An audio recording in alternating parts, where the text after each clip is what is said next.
All right, welcome to our next tech focus panel. We're talking under the hood of the live tech stack for OTT and streaming. Obviously, we know that the entire streaming ecosystem has been pretty revolutionized over the last few years and then continues to happen each and every year. And of course, that little thing called the pandemic accelerated all of that pretty rapidly. We've got a great array of vendors and key technological components from various parts of the OTT ecosystem. And we have a pretty tight schedule. So I want to get to each and every one of these guys, give them a chance to tell you, if you're not familiar with their company, what they do and where they lie in this big picture that is OTT. So Paul Briscoe, we're going to start with you, a veteran of the industry. You are with Tag Video Systems. Tell us a little bit about what you guys do and where you sit in the big picture. Yeah, thanks very much. So Tag Video Systems, we're right across the whole thing. Our gig, of course, is monitoring, probing, multi-view visualization, and big data for analytics and deeper visualization. And we span everything from live production all the way through legacy distribution, through OTT monitoring, all the way down to and including encrypted content right to the edge. So we are essentially across the entire food chain. In many environments, and we're capable of accommodating all of the signals and formats, standards and transports that are found there. So that in a nutshell is our play. Well summarized. Appreciate it, Paul. Thanks so much. Next up, sir, from Amagi, you guys have been very busy, a very buzzy name in the industry over the last couple of years. Tell us a little bit about what you guys do. Yeah, thank you, Jason. So Paul Finster here, heading up business development for our SaaS business line. So Amagi provides the market-leading broadcast quality cloud-native playout for file-based and live feeds, and the monetization tools for ad-supported streaming TV. So we work with customers like DAZN, Women's Sports Network, MAV TV, the Olympics and on NBC and Peacock, and Fubo, just to name a few. Great. Excellent. And again, you guys have been very busy. Another organization that's been very busy, Mediakind. We've got Eric Ramberg. If you're in this part of the business in M&E, you know who Mediakind is. And they've been, whether part of Ericsson or as part of Mediakind, a big piece of how streaming works for a very long time. Tell us about what you guys are up to and how you factor into everything that's going on these days. Sure, great. Thanks, Jason. So Eric Ramberg, again, I head our global business development team. Mediakind, as you mentioned, we've had several decades of experience in traditional AV workflows. About 6 years ago, we started our investment into moving the whole portfolio to cloud native. Allows us to deploy out to, traditional public, to private, and even to boxes and pretend that they're appliances. But really, it's all the same stack now going forward. At the same time, of course, that allowed us to enable streaming workflows and be able to bring the same rigor, quality, and monetization capabilities that you have with the traditional workflows. I will note that we don't do the production piece, the playout pieces, like Paul was mentioning. We're really focusing on both from the camera into those production flows, and then out of production into primary distribution, maybe to operators or affiliates or things like that, and then or end user distribution, whether it's within operators or directly to consumers. Very cool. Well, again, we're seeing each different piece of that overall ecosystem as you guys factor in. And of course, another one is to make sure to protect your content, right? Make sure that your content doesn't get pirated or hijacked. And John Ward, a good friend of SVG with Friend MTS, you guys are well equipped to handle those kind of needs. Tell us a little bit about what Friend MTS does. Sure. So as you just said, I'm John Ward. I'm responsible for business and strategy in the Americas for Friend MTS, a UK-based company. We've been in the content protection and anti-piracy space for many years at this point. And between our fingerprinting technology, as well as our watermarking capabilities, whether it's at the edge or at the client side, it's imperative that everyone that's in the sort of streaming business, and more importantly, creating original IP, as you indicated, protect that content. Piracy is a big issue. It's debatable how big it is. There's numbers always thrown out about how big it is. My guess is, coming from sort of the product creation and distribution portions of my career, that piracy number is actually much bigger than people actually think it is. So We pride ourselves in our ability to sort of detect the bad actors, disable, and deter piracy in this space. Sure. It's never been more important. You see the studies these days about piracy, and it's billions of dollars through the roof, especially when it comes to live sports. Again, in this ecosystem, you need pipes for everything to run on. You certainly need a geographic roadmap to make sure everything gets there. The Switch is well known for that, of course, in the broadcast space, but we've got Grant Zizzo, who's in charge of the OTT services for the Switch. Tell us a little bit about how you guys factor in to all of this. And for those that may be familiar with the Switch on the broadcast side, but not as much on the OTT side. Sure. Yeah. Thank you. So like you said, we definitely have a very strong foothold in broadcast. For the most part, any major sporting game that you're going to see over any given day of the week, most likely we're behind it. Our traditional footprint is having points of presence in almost every single major venue, at least in the Americas, certainly growing out into other, markets. But where we started to differentiate, or at least try to grow, is taking that massive on-ramp that we have to our system and seeing where can we deliver people's content. Whereas traditionally we would just hand it off. My department's task is essentially to find out, can we in-house help you with that handoff all the way to the last mile, getting it in front of somebody's eyes, right? And so what we've started to do is offer, of course, sort of the traditional smattering of OTT services, which is as simple as RTMP deliveries to something as easy as YouTube, all the way up through and running 24/7 services for some of the big names like Nessun. We have a couple smaller time affiliates, and we're starting to try to make our bones, as sort of a 24/7 ops group as well. And so a lot of the people on this panel today, you're the people behind what we're able to do using your company's technology. Honestly, we're sort of the glue in between, and so we rely on all of you for, the tools of the trade. And so definitely excited to have a little conversation about what's out there, what's being built. Well, good, nice way to conclude it, Grant, because again, a lot of you end up working together, different pieces within this overall big picture, and that's what we want to get into in the short time that we have today. Want to go back to the top, and Paul, want to start with you. The last 2 years, we just passed the 2-year mark not long ago of this pandemic, has been a brutal time, but an amazing time for technology and for technology advancement, especially when it comes to streaming and OTT. All the trends that we already saw happening got accelerated by 3, 4, 5-fold. So Paul, from your perspective, whether it's within TagVS or as an industry as a whole, what would you say is the most significant technological advancement that you've seen in this space of OTT and streaming? Well, making me first gives me the easy option here because, of course, everybody rushing out of the door and going home, what was the big thing? And of course, that's impacted everything, from script assistance to intercoms, all the way through production management, live production execution, stream management, all of this stuff. For us, the big win was a fortunate position of being able to deliver our output content, and primarily for production purposes, we're talking about live production visualizations, delivering those to home through HLS, through things like SRT, Zixi, and so on. And this immediately enabled the ability for people to move production decision-making into a home or a non-studio, non-facility environment. And the old joke of people sitting in their underwear in front of several monitors is entirely true. I have a couple of photographs that were sent to me of people actually working shows. And sure enough, just like me, they're wearing a nice shirt. But in any event, that was the big one for us, was the fact that we could enable people to go home, bring their other, control interfaces and the other things home as well.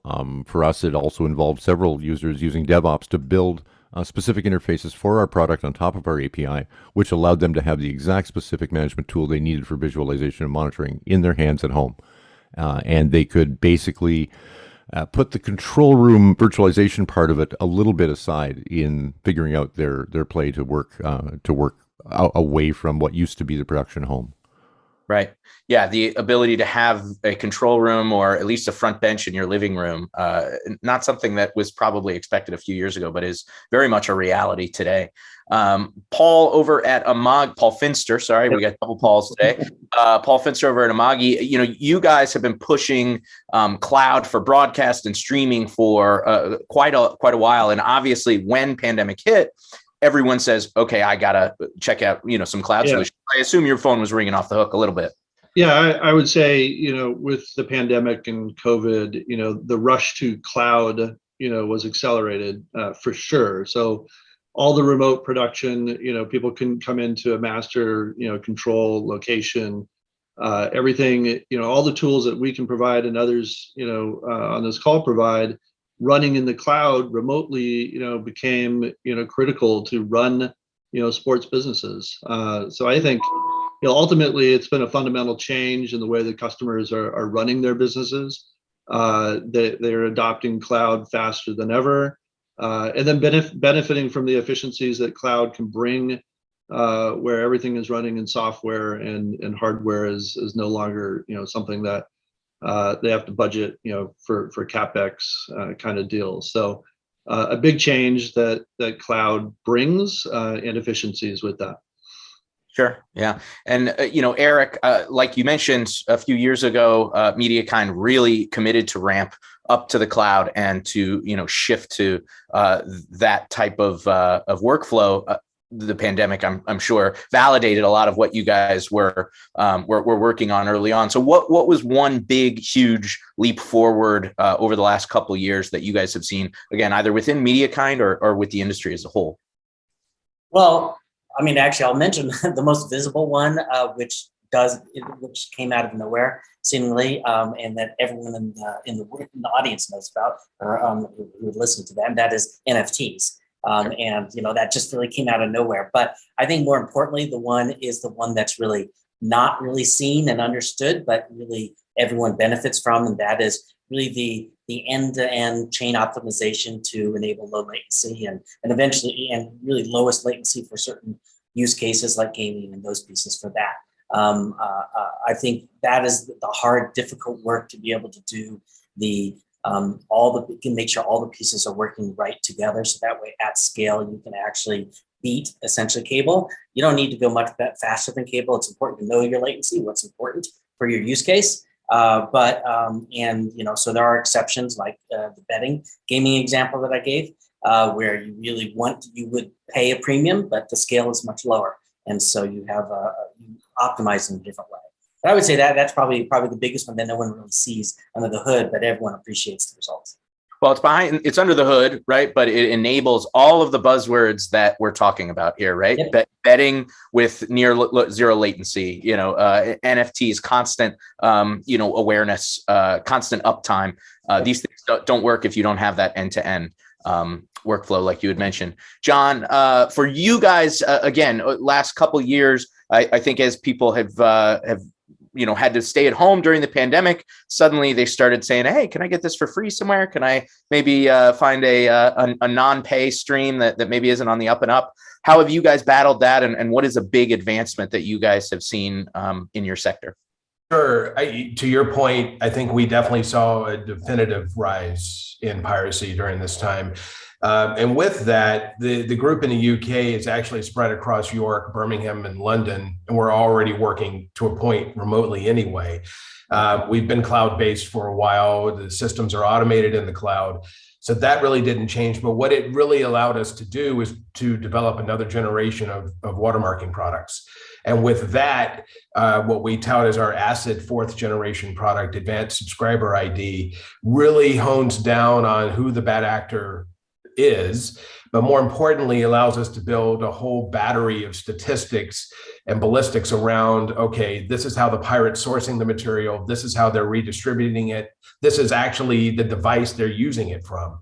I'll tell you, it's been quite amazing to just be in this space. I've been in it now 8 months, 9 months to see how thorough these pirates are. These are smart people. It's unbelievable the networks these guys build and set up, complete with customer care and complete with redistributing ads through the triggers that are in the streams. It's absolutely nuts. It's an amazing thing of the infrastructure you could build if you didn't have the cost of acquiring the content. It's also that, like, when you're in high school and you spend so much time trying to figure out how to cheat, if you just bought the service maybe in the first place. Right. But look, anything worth looking at or having, people will constantly steal it, right? You want to try to put some kind of cap on this. And honestly, it's a whack-a-mole approach, right? You put your fingers in the dam and it just pops up elsewhere, but you have to start. Sure. Yeah. And, we have seen, obviously, studios embrace content protection, but not so much on the live sports and broadcast side. And hopefully that'll change. And that's what you guys are all about. So, Grant, want to go to you again. The Switch, you guys were able to enable all kinds of really unique things to happen over the last couple of years as a result of the pandemic, making sure the content continued to be delivered, whether it's contribution or distribution. So on the streaming side, what was one big advancement that you guys had over the last couple of years? I would say our biggest advancement would be also our biggest challenge. Traditionally, I think, the fear that people find is cost, right? When you look at something like the Switch, which you've probably not heard of unless you've had a reason to hear of that. It's like anybody on this group, the average person doesn't know of us because why would they? It's behind the scenes things. What's interesting is the great sort of leveling of the pandemic was that people were like, well, my kid knows what OBS is. I've heard of vMix. Maybe the next step is we just hire some guys to do it for us. And it's like, okay, those first conversations were just fascinating because it was sort of the no concept of what the space was, but also they kind of knew what they wanted. And that was cool. Because for me, that said, okay, well, my traditional business model really just doesn't work because you guys can't afford it. And honestly, you don't necessarily need it. So the big challenge was finding how can we exist in a space where something as simple as GitHub can answer almost all of your questions if you have a dev. And honestly, my first thing was I look at my staff and go, we need a dev, but and that's something we're working toward, but it was also figuring out, okay, where can we work with customers who already have existing things? I mean, there's been some big name contributors who use things, as frowned upon, if you will, as, a deck link card hooked up to a Mac Mini with OBS running to contribute to things as big as E3. And you look at that and go, oh, geez, what? But it's embracing workflows like that. And then also looking toward, really embracing sort of the open source community and this idea that there are fascinatingly people who are willing to do things for free or want things for free that, as you said, are a little surprising. It's a lot of work, but there are some brilliant minds out there. And so I find it interesting that, we start to look toward different spaces to find the new technology. And so for my group, it's how can we be more nimble? How can we scale at a lower cost? So that we can embrace all of these customers and turn nobody away and say, oh, it's too expensive for you. It's like, at the end of the day, we never want to do that. And so the pandemic has brought us just a whole new cast of characters, which is just, I got to say, really fun work and really fun challenges. Yeah, you make a point that is crazy interesting. I would say during the first 6 months when everything shut down, I think a lot of traditional broadcast vendors had a little bit of a freak out in terms of they saw these open source solutions undercutting the market and saying, oh, this is taking away things from us. In the last 6 months, I think we've seen, just like you said, really looking to integrate, really looking to embrace and say, okay, this is the way the community is going. This is where our customers are going. We need to figure out a way to play along. And it sounds like that's exactly what you guys are doing, Grant. So that's the past 2 years. Let's talk about where we're at right now and where we're sort of looking ahead. Again, we'll go back to the top and Paul Briscoe, I want to start with you. Is there anything in particular that your live sports customers are, demanding of you guys, asking for new, unique needs that are different from the past? Give us a little bit of what is being asked of you from the market. Yeah, so remote production, of course, remains a very big, strong thing, and of course, cloud residency for our service and our product is really important. We've been there all along, but of course, now as people are deploying more and more pieces into the cloud, we find the demand for that is higher. Of course, the number of channels being monitored for us continues to increase as well as people, go across multiple CDNs, get their content out further. So really, it's been about maintaining an integrated end-to-end monitoring system that can, as things fan out, we can continue to monitor across them and identify troubles. But the one big challenge system-wise has been latency, particularly as we go ground to cloud, cloud to ground, perhaps even in multiple hops and geographically disparate areas. Latency is the big one everybody is chasing. So for us, it's measuring and monitoring latency and helping people establish systems with the least possible latency. But this is a giant challenge across this hybrid universe right now. Yeah, and that's in your sector as well as on the distribution side. And I mean, across the board, it seems like latency ends up being enemy number one, regardless of what the workflow might be. It absolutely is, yeah. Yeah. And Paul Finster, on your end, again, what are customers, especially as they are ramping their streaming operations more up into the cloud? What are they asking for? What are they demanding? Great question. So I'd say two really interesting things. One is the injection of time synced metadata into the video stream itself, with triggers of all sorts, all kinds, not just ad triggers, but advanced ad triggers. It could be triggers about, players, entering a scene, game stats, EPG metadata, betting data, time code data. All of that, to support, fan engagement, essentially the on-screen graphics, the, client, the ability of the client to, pop up relevant, information on, sports play, make that fan engagement richer, provide additional information, again, whether it's, betting or gambling or just interesting stats on the game or the player. So we're seeing all sorts of that, both on play out and live, and we're honored to be working with some of the vendors on even on this call, on making that better. Yeah, I mean, interactivity, engagement never been more important than they are today. It's something that the traditional broadcast world has talked about forever, and is now becoming a reality, especially with gamification, betting, the things that you just talked about. Eric, same question for you. What are your customers asking for these days? What are they demanding? Well, maybe I'll take a slightly different take at this and sort of say that, though we've had since the pandemic, has really fostered, of course, a great growth in streaming consumption and just a breadth really in terms of people who actually are doing it. But really to keep it in perspective, it's not challenging the revenue streams of the traditional broadcast at this point in time. And if the streaming industry, is going to, and it will, it needs to be able to scale and provide the full level of monetization that is expected of those things. So I think a lot of it is really along those lines as well, sort of like anticipating, the scale, that's equivalent, and of their business. Be able to have the same level of monetization, more fine-grained monetization and offering appropriate ways of transacting against, different types of content. And then all the things, that, Paul spoke about as well, keeping those in those and sort of having it be an improved experience over the traditional experience and sort of make it, fit the engagement mode that the fan wants. So I guess I just wanted to emphasize that scale aspect of it, the monetization aspects, which, we have from streaming industry point of view, we have a long journey to be able to match and then eventually overtake what traditional media does.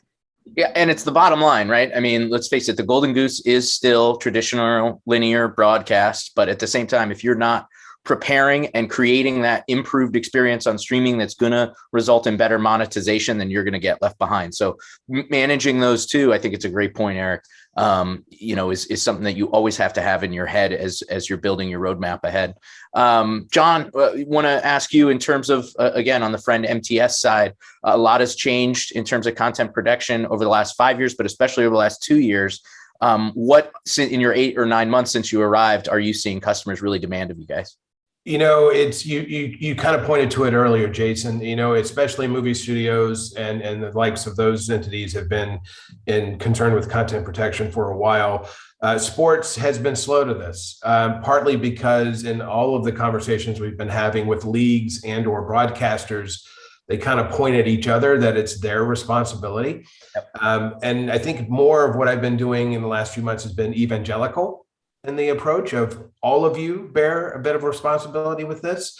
And look, what they are kind of coming to the senses of is that their products are being stolen, and that indeed not only from some kid sitting in a garage somewhere, but more importantly from a distribution standpoint, as these leagues fan out their products worldwide, from a distribution standpoint, it's becoming a bigger issue. What we're finally getting some momentum on is our customer bases are really adamant about edge switched watermarking, AB variant watermarking, partly because of the fact they don't want to touch the clients necessarily, with a lot of legacy clients in the field and not having the space to store any more bits. but they also view to be able to get a better sense. A lot of this stuff happens at the CDN level, frankly, and to be able to find out. And when that happens, the person who actually has a contract with the CDN is actually paying for the pirate streams. It's crazy. So it's, like I said, it's a great business if you can do it without getting caught. So. Well, that's a tip that maybe we can ignore for now. Grant, on your end, you talked about how you guys have really had to rethink your entire mode of operation and rethink sort of the business model when it comes to the streaming side of things. As you guys have created this, whatever this next gen of the Switch streaming services is, what are things that your customers are looking for? The biggest thing that comes to mind is, inclusivity and accessibility. I mean, I think closed captions has always been sort of the, hushed and ignored child of broadcast. I think the compliance was figured out at one point and said good enough.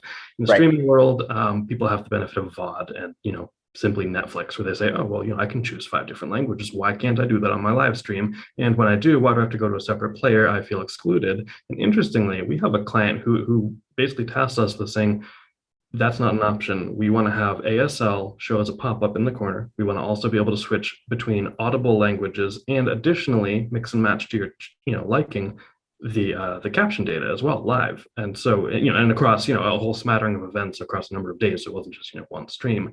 And so our immediate task was, okay, how are we going to go do that? And so, part of that is embracing cloud, using AI to bring the costs down. Absolutely, but also finding that there's some very interesting limits to traditional hardware or even emulated hardware in the cloud, and its ability to play nice with multi-track captions. I mean, the spec is there, it accepts it, but what's funny is we're having a very hard time finding any end distribution points that'll really acknowledge a stream with more than one caption track. So we're engaging vendors to basically have to white glove that for us. But I'm seeing more and more of that, and more of an interesting need where my hardware-based encoders, I mean, it's no secret, Elemental's sort of the Rolls Royce of the game, and we do love it, but, I need something more flexible. And so I'm trying to turn towards software where, it isn't the most robust space right now for software defined outside of just basic FFmpeg. But I think if we're going to succeed, we're going to need to find partner with people to really, really make software-defined encoding as absolutely robust as the top of the class hardware encoders can currently pull off. So that's sort of where we're at. It's finding it's like we now have these new customers who have new ideas and new requests, but we do need to bring our traditional hardware or at least toolkit up to par with what they're asking for, which is all very important things. Yeah, I mean, it's something I think the market has been asking and preaching for a long time, which is higher end software-defined encoding, solutions. Of course, traditional encoders are the reason why we're all here. That's the reason why video continues to be delivered. But as some of the workflows have moved to software and cloud-based options, I think the encoding and decoding is going to become a must in the future. And that brings me to our last kind of group question, which is, what are the holes? I think some of you guys sort of addressed them just now, but what are the technological holes? What are some of the shortfalls right now that you think the industry still has a way to go on, but better figure it out soon? Just talked about software defined encoding. Paul Briscoe, let's go back to the top with you. What is something that you guys, your engineers, are working hard on daily to try to get things to the next level or create a solve? Well, I'll certainly hang my hat on the software-defined anything model because we're purely a software company. We that's don't. That's our tagline. No pun intended here. But really, I mean that is the road of the future for just about everything in the long term, and we want to accelerate moving to that road. The problem we face in that, of course, is codecs. Codecs are not software friendly. If we look at VVC, we're looking at encoders at about 10 times the overhead of an existing HEVC, decoders about 2 times. So, that still means SoC and chipset decoders, and for that matter, top-end encoders. But we need to move more and more towards codecs that can be implemented in software very effectively and at low latency, which is my second point. Latency is still what everybody's chasing throughout the entire chain, whether it's camera to production room or content to consumer. So that's a big challenge we're spending a lot of time on. And then, of course, we have 8K because 8K is right around the corner. And I got to say, I'm not a big encoder fan. I've never much liked encoding, only because it's never as good as the real picture, and we trick our human visual systems, et cetera, et cetera. But we got to remember that we now have TV sets that display better content than they ever have, quite even possibly better than your control room. They have smooth motion capabilities and that will interpolate frames from the frame rate we deliver. And if we're delivering coding with a bunch of dirty P&B frames and they're interpolating frames in the set between those, we're already by design degrading the ultimate content experience. So we got to keep our eye on content as we move forward and its overall quality in light of trying to manage bit rates, and move to software with the economies of that. And forever, it's the balance of quality and encoding capability.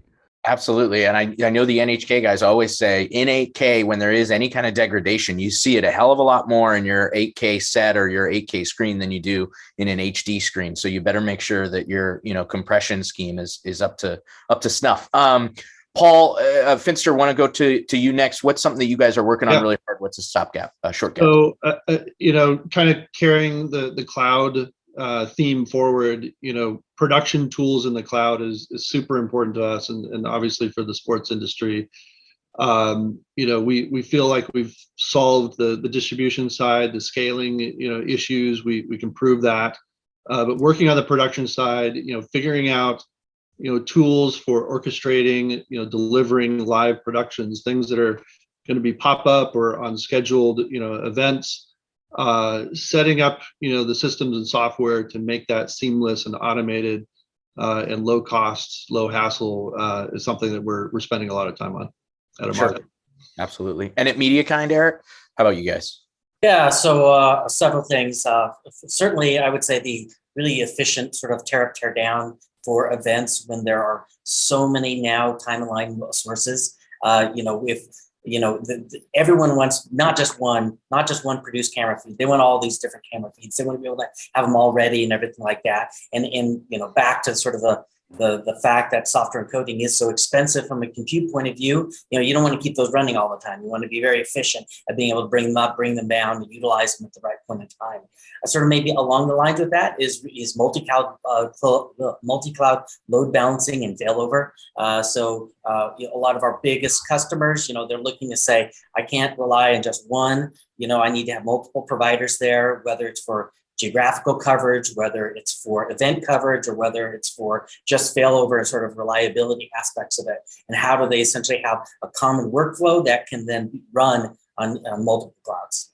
Yeah, absolutely. The scale up, scale down, and load management has never been more important because, like you said, I mean, if you are demanding that much computer power, it's suddenly the cost and flexibility goes away. All the advantages that you thought you were going to have goes away. You might as well just be using hardware.